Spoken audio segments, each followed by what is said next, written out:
जम्मू कश्मीर की सरकार ने लैंड ग्रांट रूल्स 2022 लाए। इन लैंड ग्रांट रूल्स 2022 को चैलेंज किया गया जम्मू कश्मीर लद्दाख हाई कोर्ट में रिट पिटिशन नंबर 355/2023 में, और जम्मू कश्मीर की सरकार ने जम्मू कश्मीर लद्दाख हाई कोर्ट में इस बात की वचनबद्धता दी है, यानी इस बात का यकीन दिलाया है कि जब तक मामले का निपटारा नहीं होता कोई भी कोर्सिव एक्शन पिटिशनर के खिलाफ नहीं लिया जाएगा। पिटिशनर का कौन है और मामला क्या है? मामला है होटल अल्पाइन रिज का। होटल अल्पाइन रिज नजूल की जमीन के ऊपर है। इनके पास लीज है,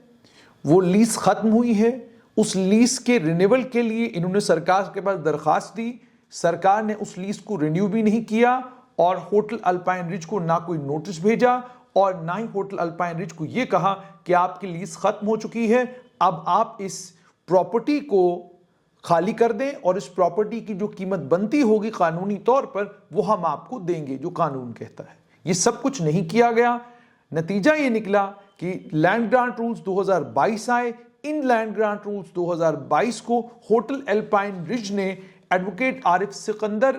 के जरिए जम्मू कश्मीर लद्दाख हाई कोर्ट में चैलेंज किया, और जब जम्मू कश्मीर लद्दाख हाई कोर्ट में 23 फरवरी 2023 को इसकी सुनवाई हुई, उस सुनवाई के दौरान senior additional advocate general Mohsin Qadri पेश हुए और उन्होंने जम्मू कश्मीर सरकार की तरफ से एक तो नोटिस लिया और उसके बाद उन्होंने हफ्ते का वक्त मांगा कि वो इस मामले में जवाब देंगे, और उन्होंने ये भी कहा चूंकि इसमें कुछ कानूनी मामले इन्वॉल्व हैं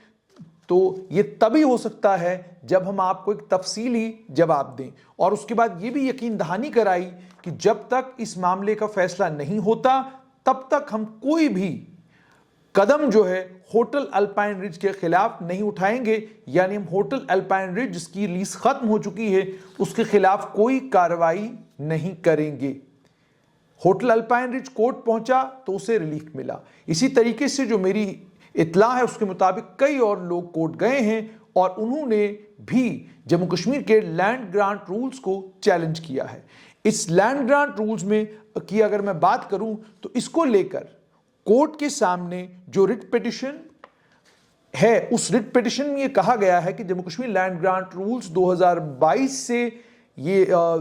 दुखी हैं। ऑफिशियल गजट नोटिफिकेशन 9 दिसंबर 2022 को निकाली गई। लैंड ग्रांट रूल्स 9 दिसंबर 2022 को जम्मू कश्मीर में लागू हो चुके हैं और उन्होंने ये कहा कि होटल अल्पाइन रिज हमारे पास है और हम इस होटल अल्पाइन रिज को में बोर्डिंग लॉजिंग की फैसिलिटीज प्रोवाइड करते हैं, और उन्होंने ये भी कहा कि हमारे पास 2 कनाल 3 मरले जमीन जो है गुलमर्ग बारामुल्ला में है और ये रजिस्टर्ड लीज है, और ये एग्रीमेंट हमने 4 अक्टूबर 1979 को किया था जम्मू कश्मीर की सरकार के साथ। और ये भी कहा गया है कि जब से हमारी लीज डीड हुई है तब से हम इस प्रॉपर्टी के मालिक बने हुए हैं, और उसके बाद हमने इसके ऊपर कंस्ट्रक्शन की, होटल बनाया, और सिर्फ इतना ही नहीं, जितनी भी परमिशंस लेने की जरूरत थी वो तमाम परमिशंस हमने ली। तमाम परमिशंस लेने के बाद ही हमने इसके ऊपर होटल बनाया। उसके बाद इन्होंने लैंड ग्रांट रूल्स को चैलेंज किया है, और लैंड ग्रांट रूल्स को चैलेंज करते हुए उन्होंने ये कहा है कि हुकूमत ने लैंड ग्रांट रूल्स 2022 जब लाए तो उन लैंड ग्रांट रूल्स में हुकूमत ने ये कहा है कि बाकी तमाम जितनी भी लीसेस हैं जो जिनकी मियाद खत्म हो चुकी है, जिनका टाइम खत्म हो चुका है और जो रिन्यू नहीं हुई हैं, उन लीजेस को रिन्यू नहीं किया जाएगा सिवाय उन लीजेस के जो रेजिडेंशियल हैं। इस पर और भी बहुत सारे एतराज़ात हैं। तफसीली रिट पिटिशन है और इस रिट पिटिशन में बहुत सारे एतराज़ उठाए गए हैं, लेकिन इसमें कुछ अहम एतराज़ात में से एक एतराज़ तो ये है कि आप एक ही कानून में 2 ज़ाब्ते कैसे इस्तेमाल कर सकते हैं। यानी एक ज़ाब्ता आपने ये कहा कि रेजिडेंशियल पर्पसेस के लिए जिनके पास लीज है उन्हें फिलहाल नहीं छेड़ा जाएगा, लेकिन बाकी तमाम लोगों को छेड़ा जाएगा। तो एक ही कानून में आप 2 ज़ाब्ते कैसे ला सकते हैं? यानी कानून तो एक है, जब कानून लीज होल्डर के बीच में कोई तमीज नहीं कर रहा, लीज होल्डर के लिए कानून एक जैसा है, तो फिर आपने जब लैंड ग्रांट रूल्स लाए तो आपने एक्सेप्शन कैसे दे दी कि हम रेजिडेंशियल वालों को नहीं छेड़ेंगे और बाकी तमाम लोगों को छेड़ेंगे। उसके बाद रूल्स जो लैंड ग्रांट रूल्स 2022 के अलग अलग जो रूल्स हैं, रूल नंबर 1, रूल नंबर 11, 12, हर एक रूल को लेकर तफसीली तौर पर ये इस पिटिशन में इन्होंने कोर्ट के सामने ये दलील रखी कि ये क्यों मानते हैं कि लैंड ग्रांट रूल्स जो हैं वो असंवैधानिक हैं और जम्मू कश्मीर के जो लेफ्टिनेंट गवर्नर हैं उन्हें कोई अधिकार नहीं है कि वो इस तरह का कोई कानून ला सकें। उसकी पूरी दलील दी है और उसकी पूरी तफसील दी है और उन्होंने कोर्ट के सामने भी यही सवाल रखा है, यही सवाल कोर्ट से भी पूछा है कि क्या जम्मू कश्मीर की सरकार के पास ताकतें हैं जिन ताकतों का इस्तेमाल करके जम्मू कश्मीर की सरकार ये रूल्स बना सकती है। एक तो ये सवाल पूछा है। एक एतराज तो उनका ये भी है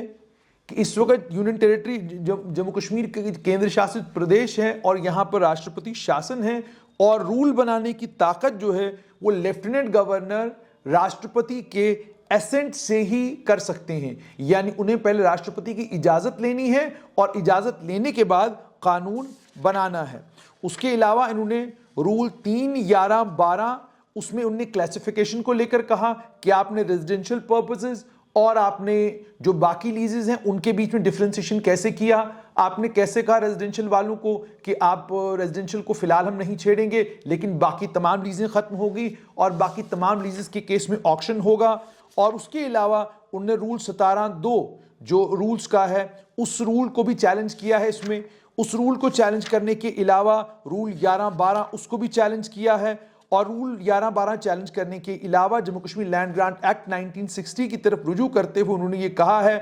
कि रूल्स बनाते वक्त लेजिस्लेटिव फंक्शन का जहां तक ताल्लुक है वो इख्तियार जो है वो लेफ्टिनेंट गवर्नर की सरकार के पास नहीं है, ये सबऑर्डिनेट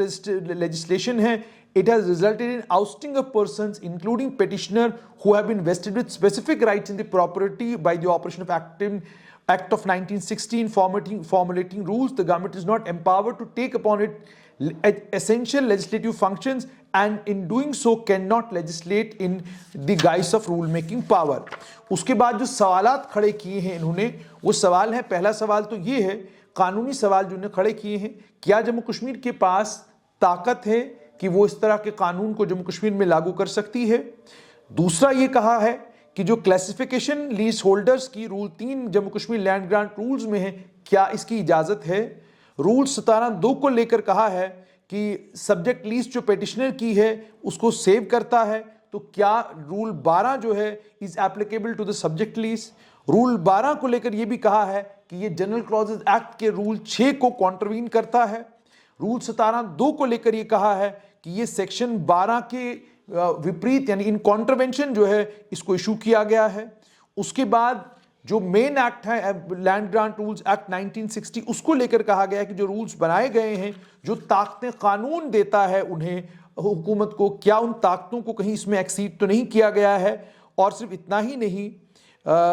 जो मकसद था एक्ट का, उस एक्ट के मकसद को पूरा करने के लिए कानून बनाए जाते हैं, तो कहीं ऐसा तो नहीं है उसको एक्सीड किया गया है।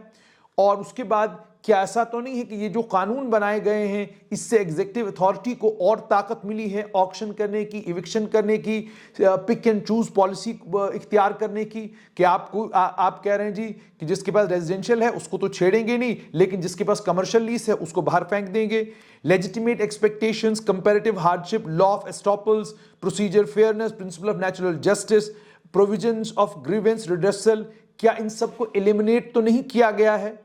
और सिर्फ इतना ही नहीं, रूल 2022 के इन रूल्स में इन तमाम को कॉम्प्रोमाइज तो नहीं किया गया है और इसके कारण ये कानून असंवैधानिक और इलीगल इंस्ट्रूमेंट तो नहीं बन गए हैं। तो ये तमाम सवाल जो हैं इन्होंने अपनी इस रिट पिटिशन में पूछे हैं।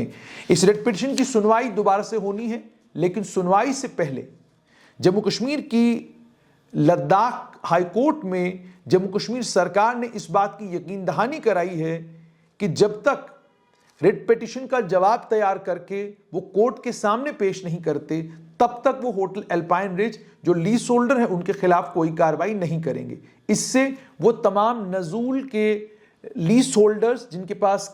लीज है कमर्शियल प्रॉपर्टीज की, होटल जिनके पास गुलमर्ग में हैं, जम्मू में जिनके पास प्रॉपर्टीज हैं, उनके लिए कोर्ट का दरवाजा उनके लिए आसान हो गया है कि अब वो भी कोर्ट का दरवाजा खटखटा सकते हैं, जैसे होटल अल्पाइन रिज ने खटखटाया और नतीजा ये निकला कि कोर्ट ने कम से कम इतना रिलीफ दे दिया कि जब तक मामले का निपटारा नहीं होता, हुकूमत ने कहा हम कोई कार्रवाई नहीं करेंगे।